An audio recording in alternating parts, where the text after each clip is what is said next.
What fire springs forth? What bile does bubble?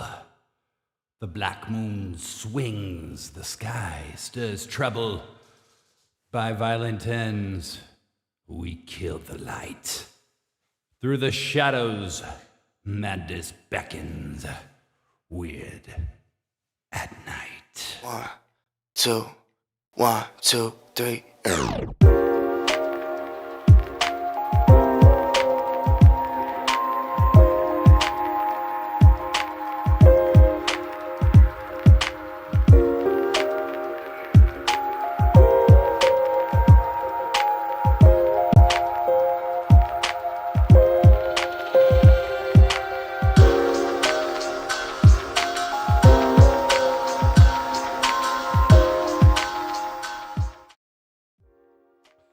What's up, everybody? It's Patrick Galactic. I'm going to turn off the reverb.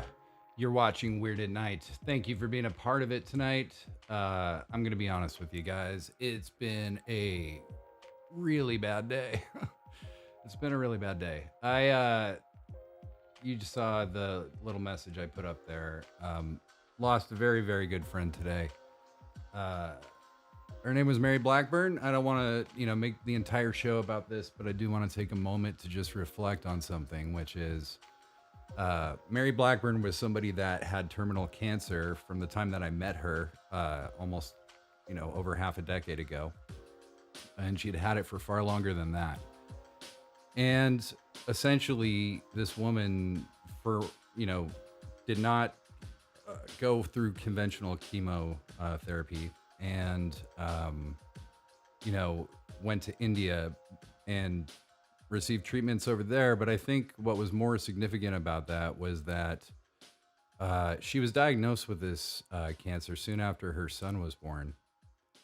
And that woman was so determined to see her son be born. She was given a very short time to live when she was diagnosed. And her son is almost 16 years old today. He played me in a video that we did that Blazing Space directed a long time ago. She was a very courageous person and somebody that was incredibly kind and vulnerable. And it's just a quality that's just not very common anymore. It's not often that you meet people who are willing to literally drop everything and come to you when they're needed. Mary didn't have to do any of those things, but she did. She was a great friend. She was a warrior. She raised her son to be a man, and he's a hell of a good man. And so I just want to say, true friend, I will love you forever. So with that said, this is Weird at Night. I'm really happy to have you guys here. Thanks for letting me be real for a moment. So what I was going to talk about in this show before that occurred was kind of a theme that I talked about before in an earlier episode that nobody saw, and it is not available any longer. But so everything's new again. So kind of what I'm noticing in the world right now is a whole subset of people who think kind of the world wasn't really working that well to begin with. And so why are we in such a hurry to just rush back in, right? And then there's this whole other subset of people that are like, hey, man, we got to get this thing firing up and get back on all cylinders. And I really tried to think about why that is. And I think what it is that there are some people who have never paused during this whole thing. They have just stayed like an engine in constant motion with nowhere to go because they're ready to get back to the engines of the system that worked for them. And there's a whole other subset of people who are saying, hey, why do we have to commute like this? Why do I have to work in an office? Why can't I work from home since I work all the time? And that's what I'm seeing and what I'm hoping And what I hear lacking a lot of the time when we discuss these things, we talk about what doesn't work. We have, you know, what would work? What could be better? What can we imagine that's more, um, what's aspirational about this moment? Like, I mean, yeah, there's a lot of bad, tons and tons and tons of bad, and it's being driven into us every single day. And so, of course, we have to appreciate the seriousness of this time. But, you know, I'm not sure who right now could say that the way everything was set up before allowed for us to be perfectly prepared and ready to handle what we're in the middle of, because clearly that's not true. But, I don't expect us to answer this question tonight or anything. But something that I'm going to be thinking a lot more about, maybe doing some writing about, and encouraging you guys to maybe write to the show about. If you have ideas, let's imagine a world that does work. What does it look like? What does it smell like? What does the environment look like? What does your workday look like? How do you imagine a world? Let's be Ray fucking Bradbury for a minute. You know what I mean? Let's just look with new eyes at the present situation and maybe. So are you reading your phone to see the tweets or no, I am not. I'm sorry. Uh sorry, Matt. It's just not possible to do that live.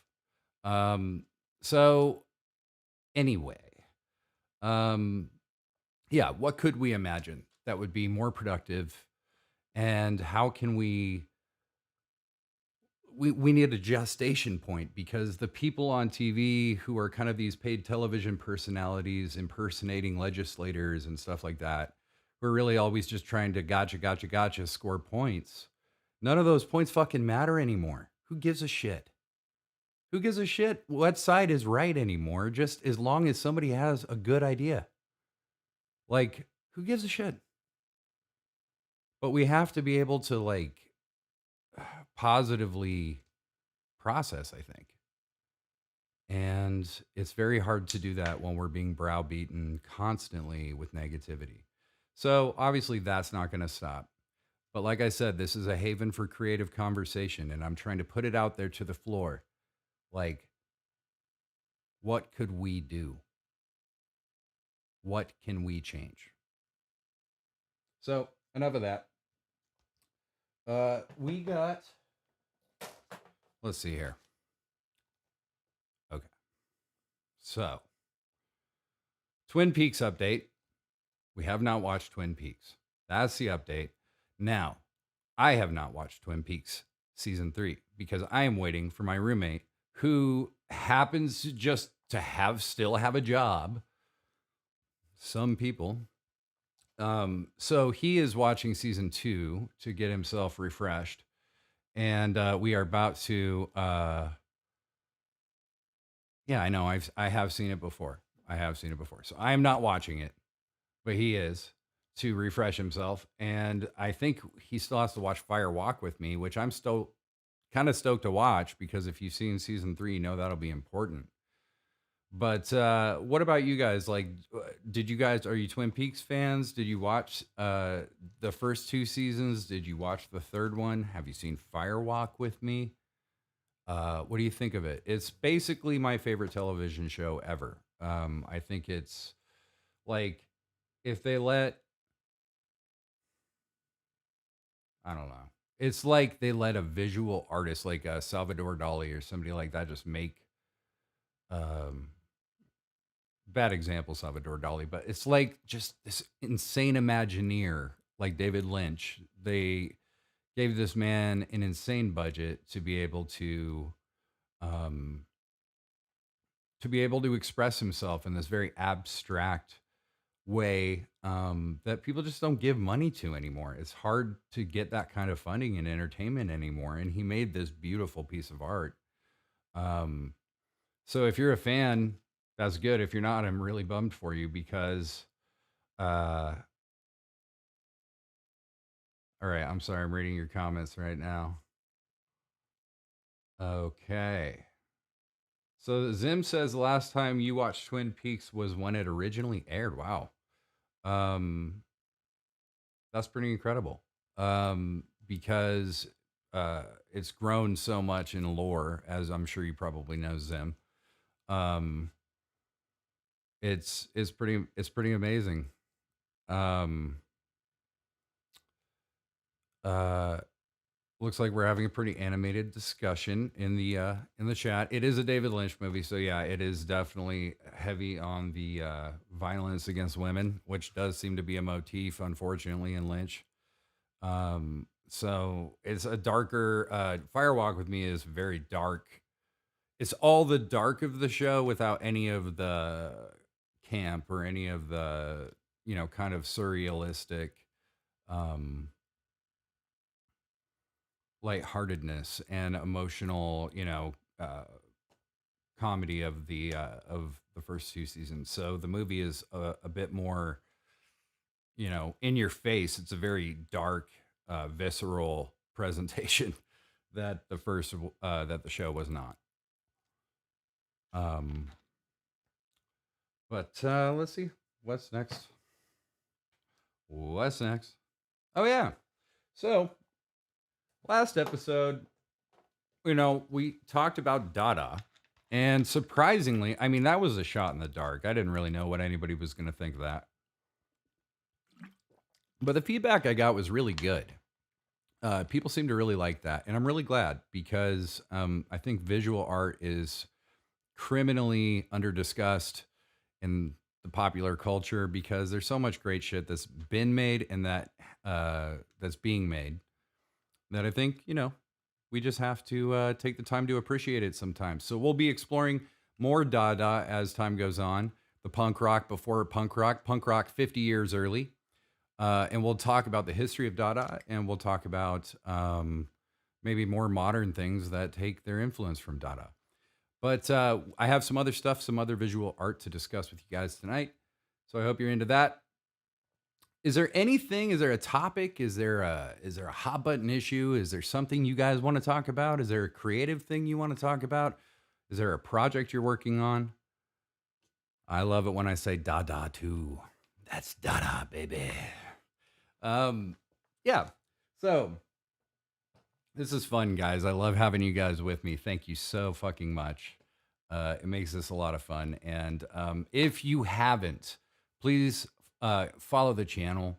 It really does help Twitch know to tell me that people are actually that I'm here and that we're here, and we can bring some weirdos we don't know into the conversation. Which why not? No, Matt, I'm not talking any more about the coronavirus. I think I've effectively killed the vibe and then had to rebuild it already once. So let's try not to do that again. So, uh, with the theme of escapism, as I did last week, I have a few albums that, if you're feeling stressed, if you're feeling overwhelmed by the news, if you're feeling overwhelmed by the media, if you're feeling overwhelmed by a sandwich, which it can happen. I've been overwhelmed by a few sandwiches in my day.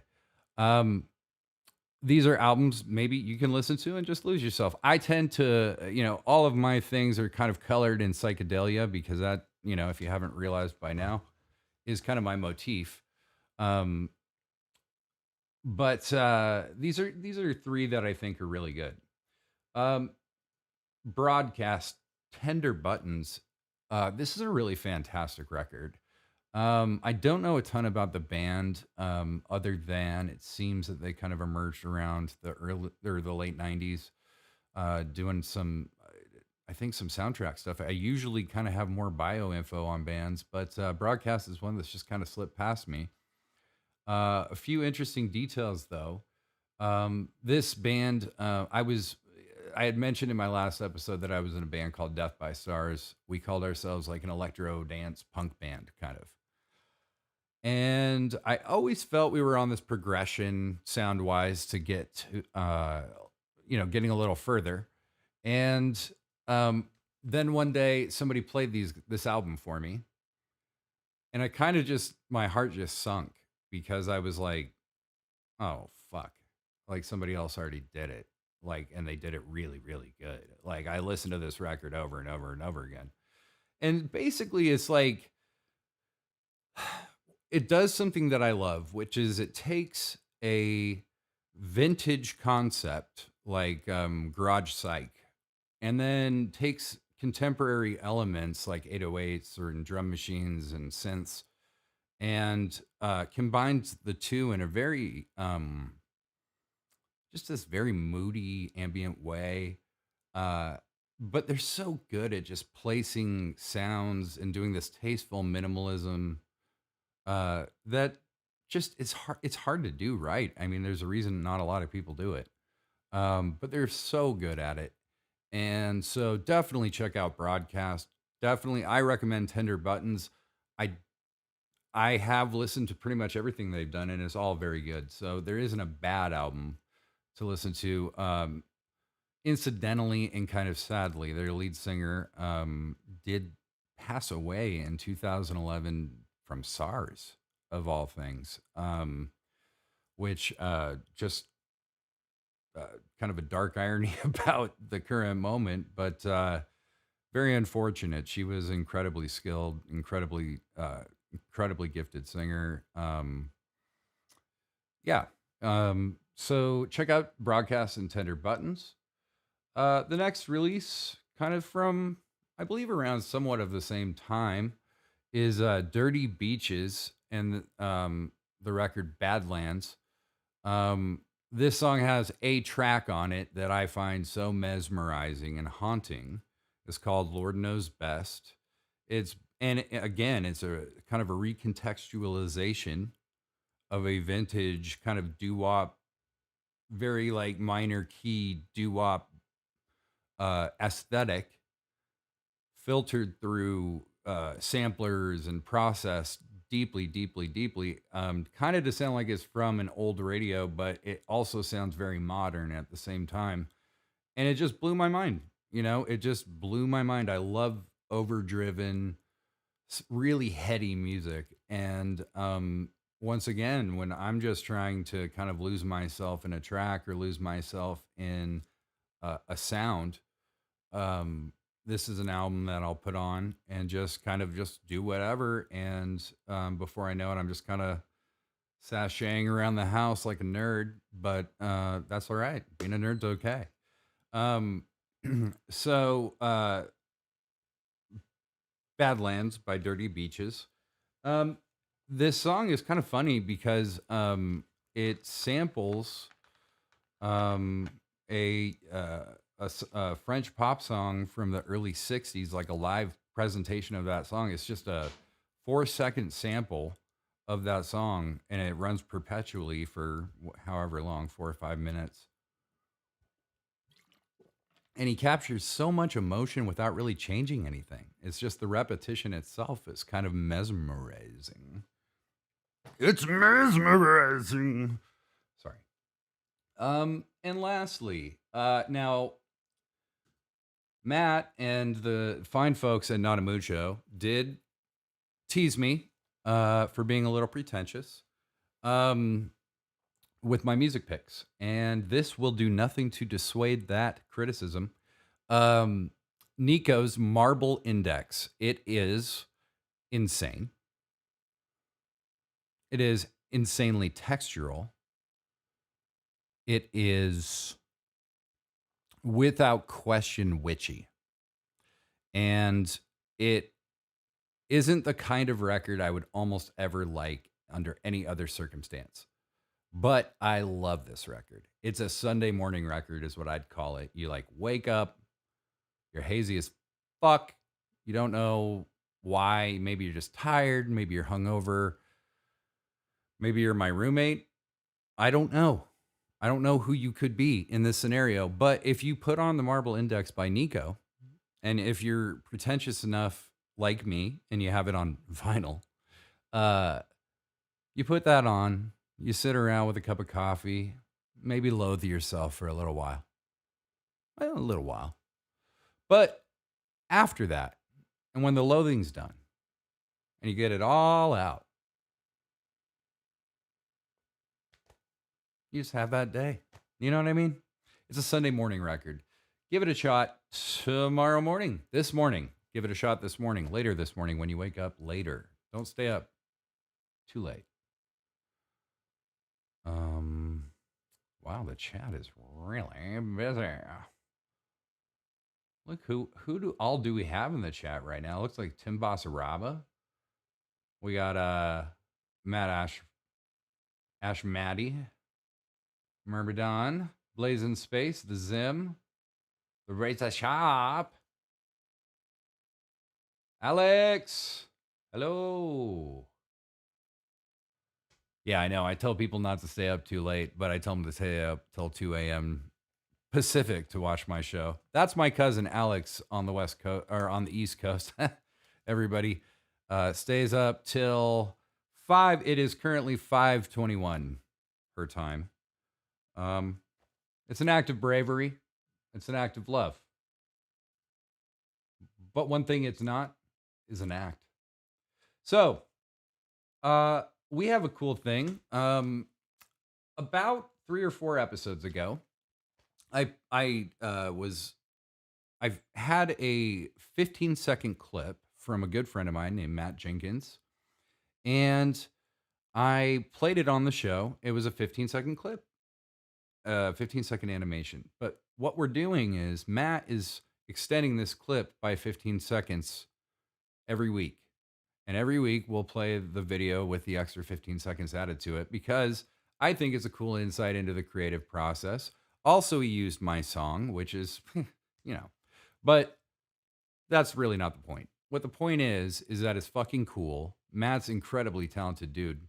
And you should definitely check this out. Here you go.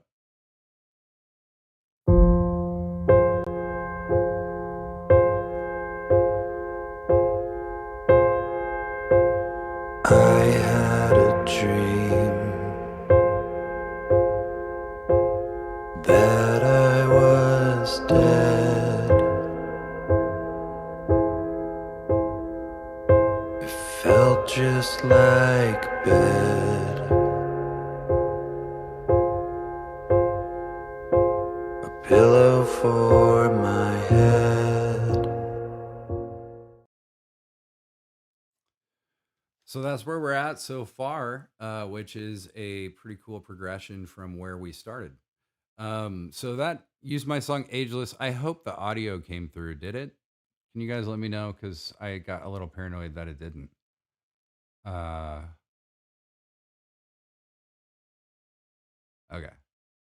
Yes. So I finally figured out how to do some things, guys. And one of them is to make the cosmos appear around me. I've got a chair. I've got a microphone. I've got my existential audience. I've got my bobblehead of my dog Luna, which you probably can't see very well. There she is. Do do do do do do do. Bark bark. And yeah, just really happy to be here with you guys. It looks like we've had a very extensive discussion about Lynch in the comments here. Is there anything in particular you guys want to talk about before we move on to something else? This is kind of like the late night monologue, I guess, monologue period of the show. You got to give me the links for all the things you place. Oh, yes, you're right, Matt. I'm really bad about sharing links, guys, so I will do that. I'll get some YouTube links. But before I do, we got to pay some bills. So let's do that now. Boom. Weird at Night with Patrick Galactic is presented by the People for the Ethical Treatment of the Extremely Wealthy. Patoo! We cage them, you pay them. Isn't that how it works? Oh. And then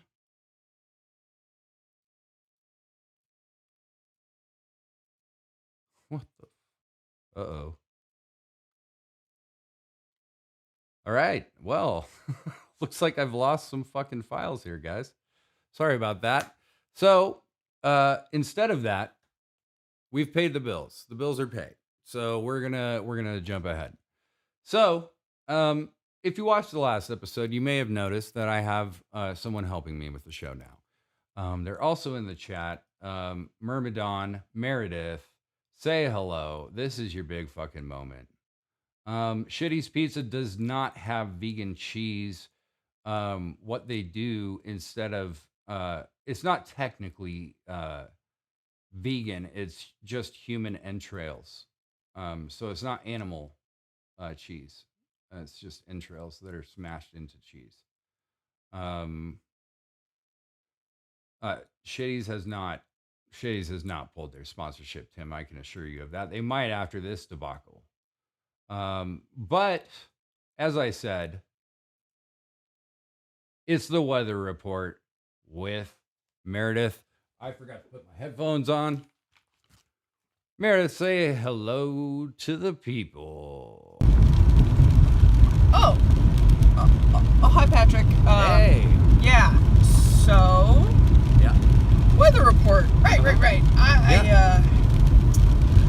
I didn't know whether I should ever talk about the actual things happening in the sky. We have fun. Yeah. So it's raining. It's raining now. Yeah. Yeah. It is. That's what's going on. Right. Woo! Back to you, Galactic. Thank you, Meredith. Everybody, give it up for Meredith and the weather report. We're not going to watch that again. Interesting. OBS, you've really let me down tonight. I won't forget it.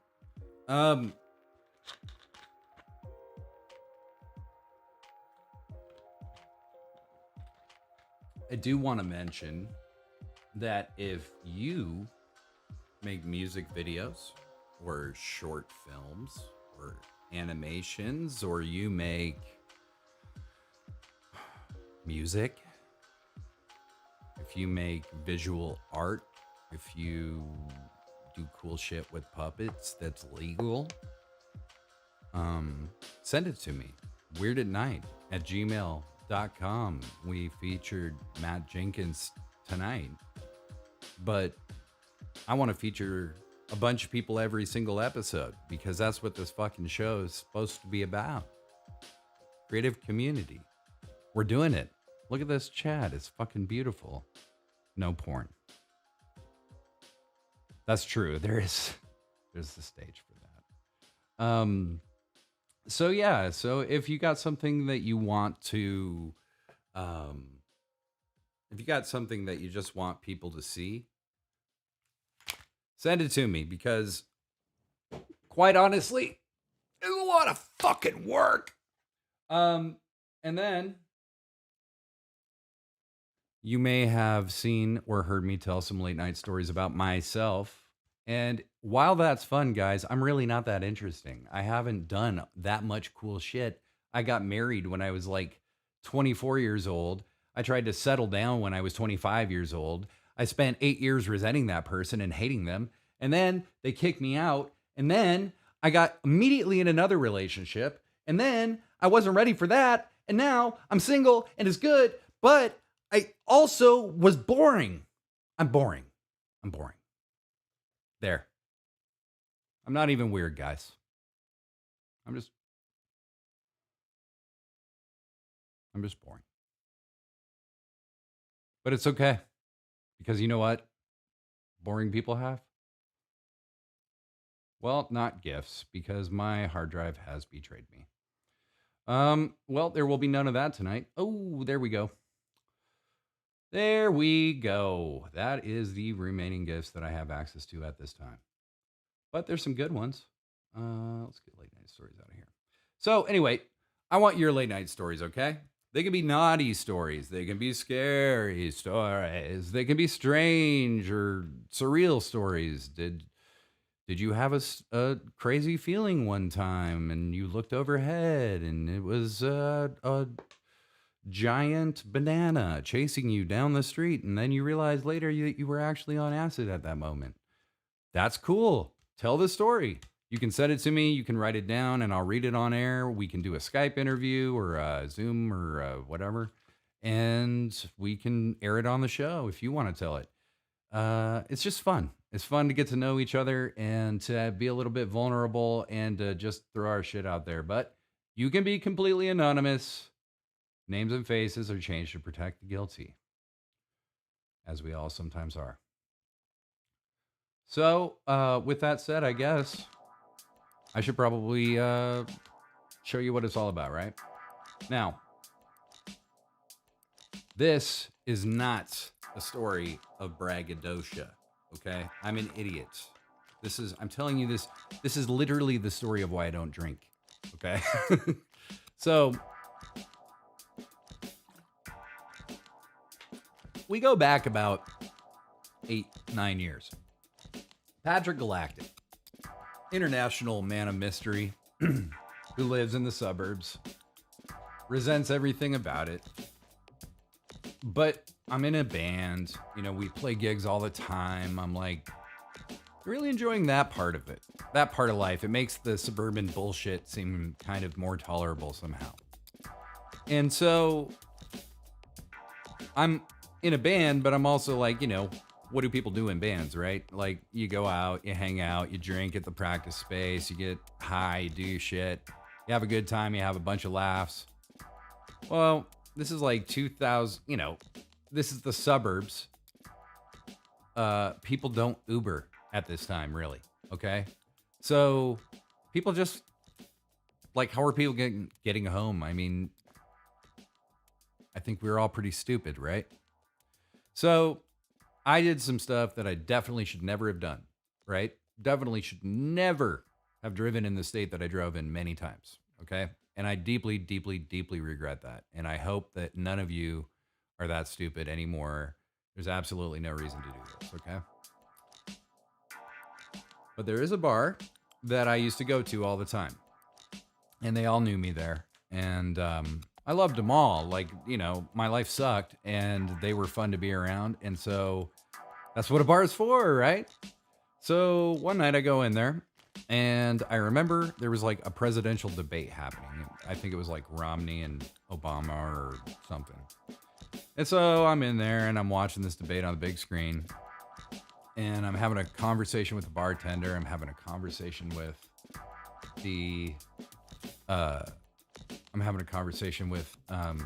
just random people sitting at the bar. Everything's fine. I'm actually in a great mood. Pretty lightly buzzed, had a couple drinks, whatever. Couple drinks? How many couple drinks? I don't know. I don't remember. I don't know what the bill was. There's a whole bunch I don't remember. But all I remember is a bartender looking at me and going, such a nice conversation. Boom. I wake up. I'm in my car. It's running. I'm outside someone's home. My lights are on outside their home. My pants are unzipped. But nothing's happened to me. I have no idea how I got there. I have no idea if somebody drove me there or if I somehow got myself there, because I definitely couldn't have. And that's why I don't drink anymore. Now that's my late night story. If you don't want sad late night stories, you got to send some in, okay? So we're going to move back to something else. There's my Twitch feed. Don't kill the vibe, Dick. Oh, Matt. All right, so we talked about Dada last time, and I want to kind of continue that visual art trend. And so in this episode, I want to kind of explore Hilma. I don't know if it's A.F. Klint or F. Klint. Hilma F. Klint. She was a Swedish artist and a mystic. Now, the reason I bring this up is because she has a super interesting story. Her work is mainly spiritual, and her artistic work is a consequence of this. So, There's been a movie made about her that I actually have never seen. But people I know did right around the same time that I discovered her artwork. And so I've had a lot of cool conversations about that. But I'm going to tell you her story and then we'll actually look at her work a little more. So at the Academy of Fine, I'm reading this. At the Academy of Fine Arts, she met Anna Cassell, the first of the four women with whom she later worked in The Five, Der Femme, a group of artists who shared her ideas. Cassell, Cornelia Cederberg, Sigrid Hedman, and Matilda Nilsson. The Five began their association as members of the Edelweiss Society, which embraced a combination of the theophysical teachings of Helena Blavatsky and spiritualism. The group of female artists, the Five, was engaged in the paranormal and regularly organized spiritual seances. They opened each meeting with a prayer, followed by a meditation, a Christian sermon, and a review and analysis of a text from the New Testament. All of this would then be followed by a seance. They recorded in a book a completely new system of mystical thoughts in the form of messages from higher spirits called the High Masters. One, Gregor, spoke thus: all the knowledge that is not of the senses, not of the intellect, and not of the heart, but is the property that exclusively belongs to the deepest aspect of your being, the knowledge of your spirit. So essentially, this woman and her, the Five, are holding these seances privately as early as 1896. Okay. So this is clearly not something that she's going to feel comfortable sharing. But she's also not even making art yet. It's in 1906, after 20 years of those works, and at the age of 44, that she actually painted her first abstract painting. So I want to show you guys some of her work. Now, I'm on Google Images. This isn't the most impressive place to look at art, but I wanted to have a variety. And quite honestly, her website's a little disappointing. So this was the first thing I ever saw of hers. Oh, I guess we're on eBay. We go on eBay to look at art, guys. Okay, there it is without a frame. I was so struck by this piece when I saw it the first time. It was just in a Facebook feed. And it absolutely reached out to me in this major way. The gradient, the sun with the spikes and the very kind of these soft steps in this pyramid up to these jagged sunny spikes in the green, and all the different color variation and all the different shades. Honestly, it's masterful. It's a very masterful use of color, especially because back then they didn't have Photoshop or something to be able to um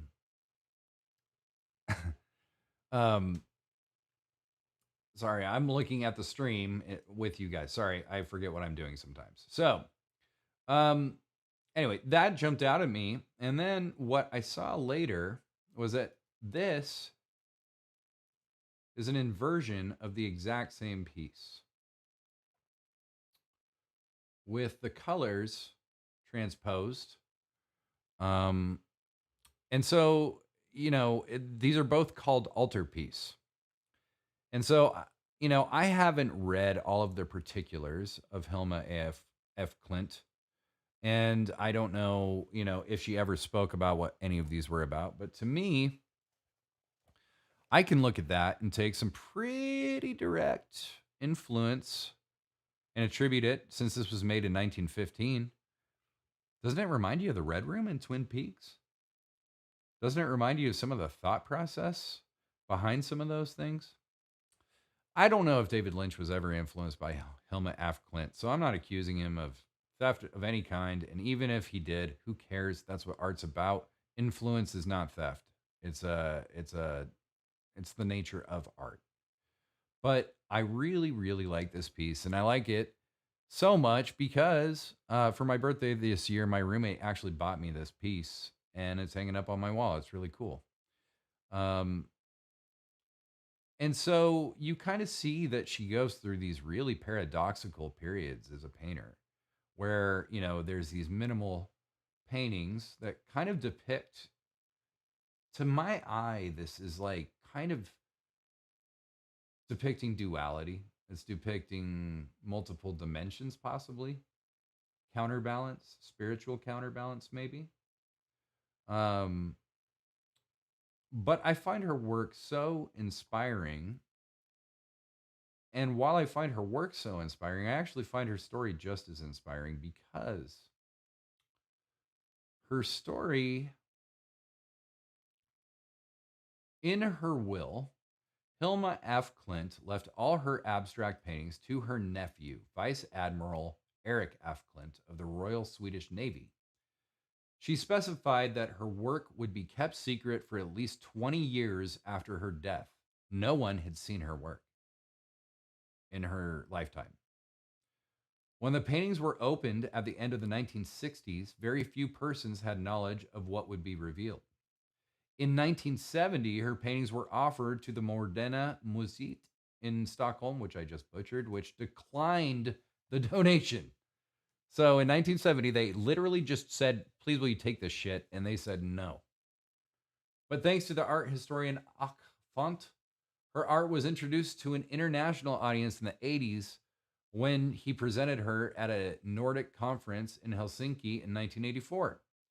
Eric F. Klint then donated thousands of drawings and paintings to a foundation bearing the artist's name in the 70s. That was a weird jump. The collection of abstract paintings of Hilma Af Klint counts more than 1,200 pieces. It is owned and managed by the Hilma Af Klint Foundation in Stockholm, Sweden. In 2017, Norwegian architectural firm Soneta presented plans for an exhibition dedicated to F. Klint in Järna, south of Stockholm, with estimated building costs. Well, who cares about that? So essentially, this woman, there's a lot of, oh God, I gotta stop doing that. Sorry, guys. We'll eventually understand this all. But essentially, this was a person who felt that her art would not be understood in her own time. She was almost convinced of that. And I think that because of the nature of what her art was, she was very, very nervous for it to be seen publicly and reviewed publicly. Just, maybe for the shame it might bring to her family. I did read one story where she presented a piece to somebody who just ripped it apart. And she never felt comfortable doing that again. She's the definition of an outsider artist. However, Hilma af Klint's almost a prophecy of the stylistic and aesthetic things that would kind of take over later in the century. So these pieces kind of 1915. And then you have Twin Peaks, which is happening in 1990s, which borrows liberally from some of those. Borrows liberally. Well, you do now, Tim. She is an outsider because, you don't really know her. But she was actually just in the Guggenheim in New York. She's been kind of slowly gaining some acclaim over the years. So that's been good for her. And good for people because she just made some really amazing stuff, and I'm super glad that we all get to partake in that. So hopefully you guys enjoy the little artistic excursions. Hopefully that's something that at this time of night is digestible. If it's not, send something to me. weirdatnight@gmail.com. Tell me I'm full of shit. Tell me I'm full of shit in the chat. Tell me you want something better. That's fine, guys. But I like this shit. So it's probably going to continue to happen in some form, one way or the other. That's just what the show's about, okay? So, we have gone through a lot of stuff. So is David Lynch a Dadaish or what? I'm not saying David Lynch. David Lynch clearly has a tried and true love for absurdity as a vehicle to illustrate his points. He definitely revels in tantalizing us with red herrings and things that don't seemingly ever go anywhere, that may reemerge to be incredibly consequential or may never be mentioned again. So yeah, I mean, I would say that he has to have taken some inspiration from Dada. Plus, David Lynch, he's not just a filmmaker. The motherfucker like makes tables and shit. Okay, like he's an artistic dude. So it wouldn't surprise me if he was.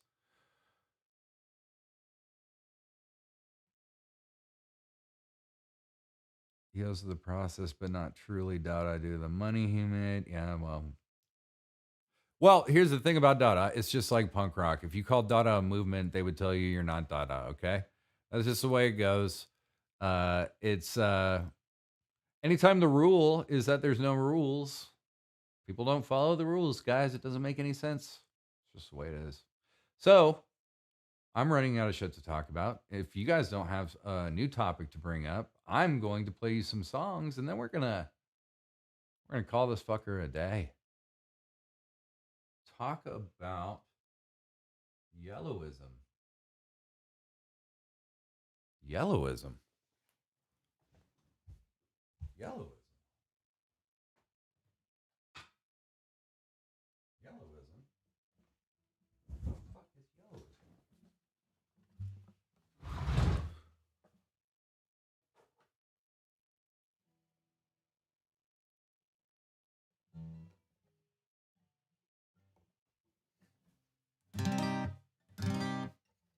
All right, this was on my EP that came out a couple months back. That obviously we all have bigger things to worry about right now. But the song is called "Hello Below." It was the single, and hope you like it.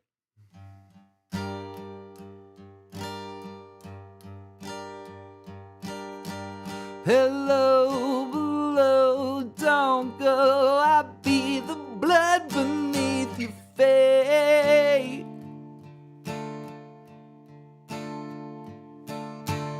Answers will come in time. I'd say the truth is come to change.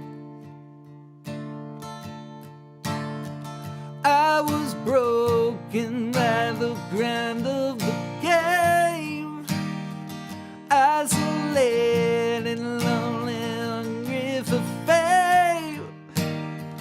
Just a tragic life that couldn't be saved. You bought in so easy. Yeah. Broken, you broken old, you're broken, you broken old, you're broken, you broken old, you're broken, you broken old, you're broken, you broken old, you're broken, you broken old, you're broken. Yeah. So I say to you, enough is enough. I won't linger in the absence of trust, and I leave you to your murderous lust. Everything is easy. Yeah. Broken, you broken old, you broken, you broken old, you broken, you broken old, you broken, you broken old, you broken, you broken old, you broken, you broken old, you broken. Yeah.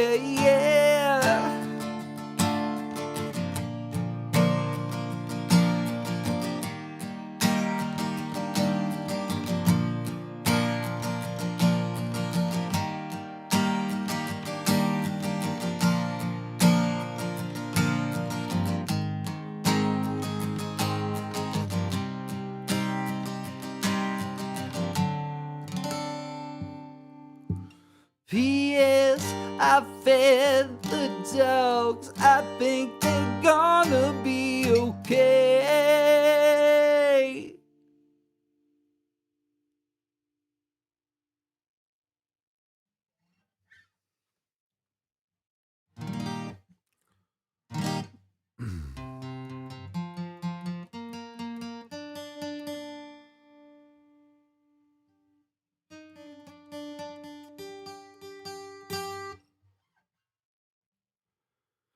Heaven, please forgive me for what I've done.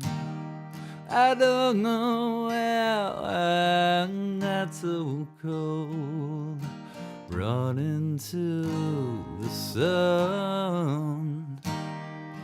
I don't believe in dying. I don't believe I'm the only one. It's no use trying to defend what I've become. So don't take my sorrow out of turn.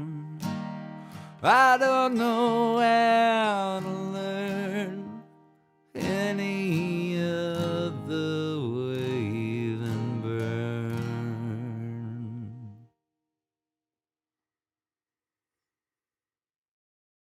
Heavy times, guys, heavy times. Hey, Aline, thank you very much. I'm glad you liked it. I'm glad that it's we have a bigger group than we've had before tonight. So that's awesome. I hope you guys are enjoying the show, and I hope that you'll tell some people about it and maybe invite them to join us as well. And if you have ideas, if you want to be a correspondent, Meredith, it's not like anybody can do it, but Meredith had a really great idea for some correspondence and has applied that firmly. So if you guys are interested in doing the same, hit me up, weirdatnight@gmail.com, weirdatnight@gmail.com. Now, I have one more song to play for you. As I said, I'm going to dedicate this to Mary Blackburn. But I'm going to play this and then I'm out. So what I want to say is, if I learned something from Mary Blackburn, it's that no one can tell you for sure. You have to find out for yourself. And Mary refused to acknowledge death until she knew that her son would be okay. I know that sounds crazy and unscientific, and I know that's going to bother some of you, but I saw it with my own two eyes. So anytime you start thinking about something and you believe that it's impossible or you believe that it's whatever, I've literally seen somebody defy death, mock death. Anything is possible. Whatever. Here's the song.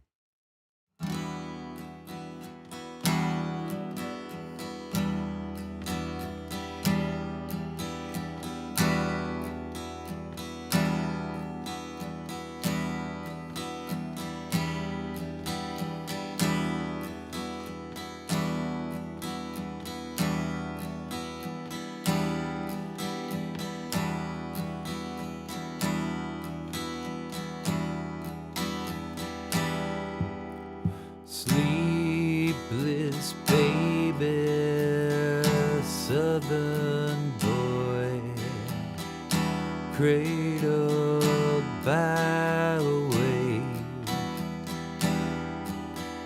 chasing shadows all these years. Oh, the price we paid.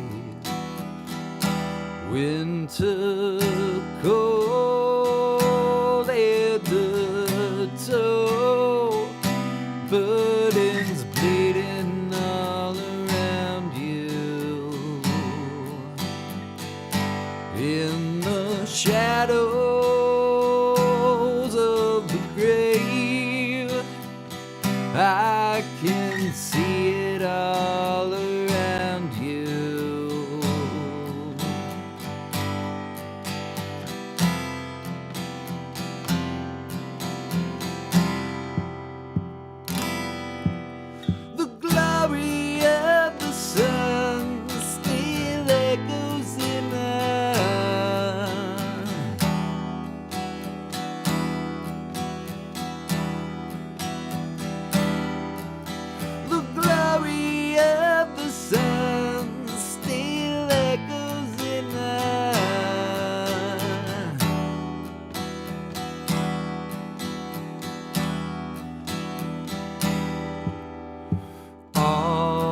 these widowed, faded flames. What more can I say? All the devil you put in me, I cannot escape. Winter cold and burdens bleeding all around you. In the shadows of the grave, I can see it all around you. I can feel it all around. Yeah, the glory of the sun still echoes in us.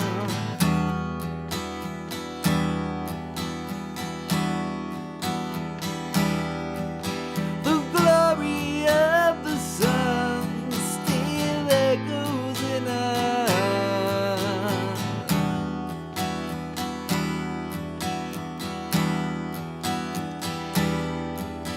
The glory of the sun still echoes in us.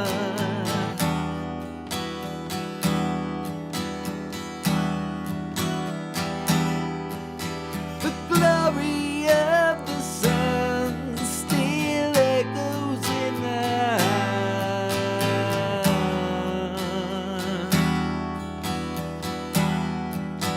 The glory of the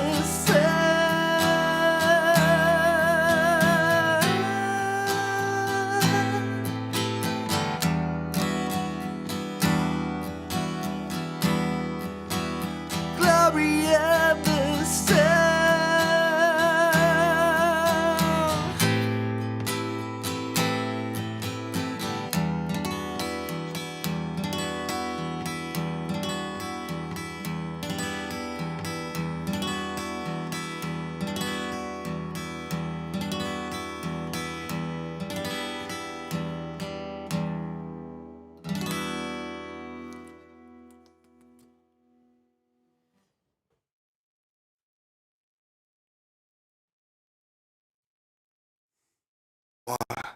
Two, 1, 2, 3.